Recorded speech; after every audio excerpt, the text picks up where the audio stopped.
Let's do an example using a simple subject and predicate.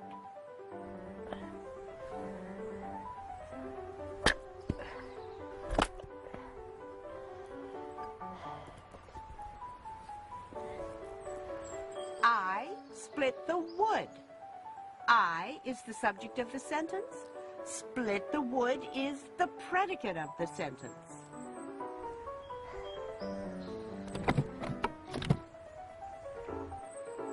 Second, let's do an example using a compound subject.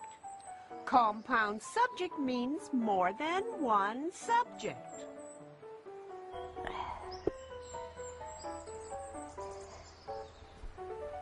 The axe and I split the wood.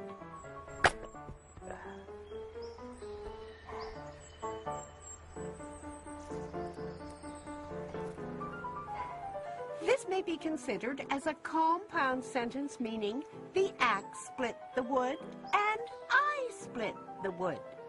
However, it is better to classify it as a simple sentence with a compound subject. The axe and I is a compound subject because there are two main subjects, axe and I.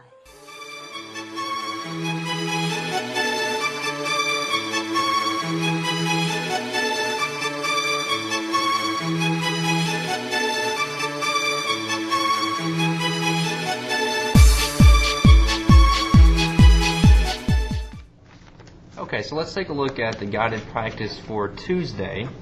And if you'll turn your sheet over to the side to... What are you doing? I'm really trying to open this, my nail. Oh, looks like you're having some problems. Yeah, it's kind of stuck. Oh, so it's like this sentence. It's Miss Wolf is opening the envelope.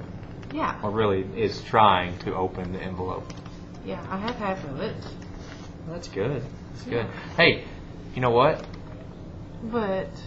I think we could do a compound subject here. Oh, so make it kind of go along with the lesson that we're having today? Sure. Like I have this fancy handy dandy, looks like a kitchen knife or something. But anyway, I have this handy dandy letter opener.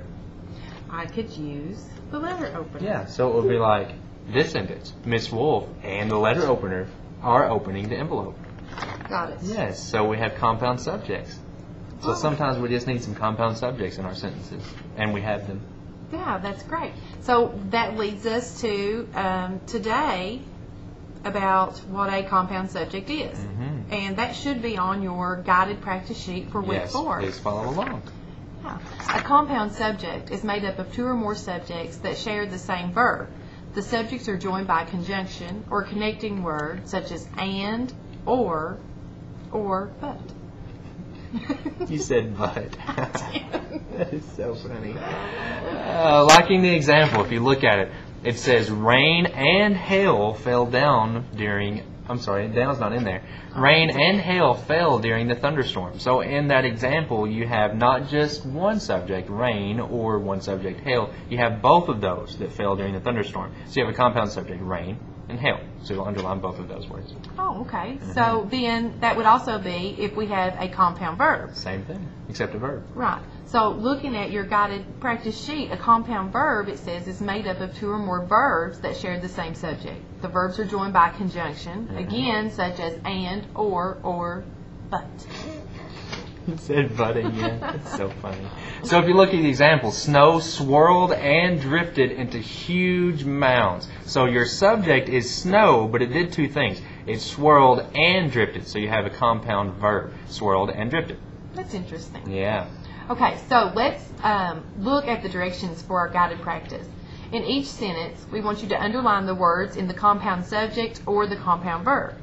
Do not underline the conjunction that joins the word. Like but. On the line to the right, write CS for compound subject or CV if it's a compound verb. Okay, so let's go ahead and get started and look at number 1. For number 1, we say dark clouds and strong winds were the first sign of the thunderstorm. So the first thing we need to think about is do we have a compound subject or a compound verb? Okay, So if you look at the sentence, we're looking what's it for two doing? things that are related. Two things are related. We're looking at what it's doing. Are there two things it's doing? Or we're looking at there are two subjects that's doing one thing. Like in this case, we have dark clouds, strong winds were the first sign of the thunderstorm. We have a verb were. I can identify that. Yes. And what were? Dark clouds and strong winds. So we have a compound subject. So you're going to underline dark clouds and you're going to underline strong winds. And that's a CES for compound subject. Oh, that's pretty easy. It's very easy. So let's look at number 2. The brisk winds tossed and turned the small sailboat back and forth. Now here, I know my subject is winds, and it's doing two things, Yes. tossed and turned. Yeah. So we have So a compound that would be verb. my compound verb. Underline tossed, turned, And then write the blank. CV on the blank. That's right. Okay. So tossed and turned. One subject did two things. And number 3, suddenly rain and hail pelted the ground. We have lots of rain and hail today. So rain and hail pelted the ground. We have our verb pelted, and then we can see that there are two things doing that pelting, rain and hail. So we're going to have a compound subject. Compound subject. Yes, CS that's on true. the line. That's right. Okay, number 4. The large hailstones dented or flattened several items in the garden. Now, we have here, the subject would be hailstones. What did they do? Dented or flattened. So we have a compound verb. Underline dented and flattened Yep. And write CV in the blanks. in the blank.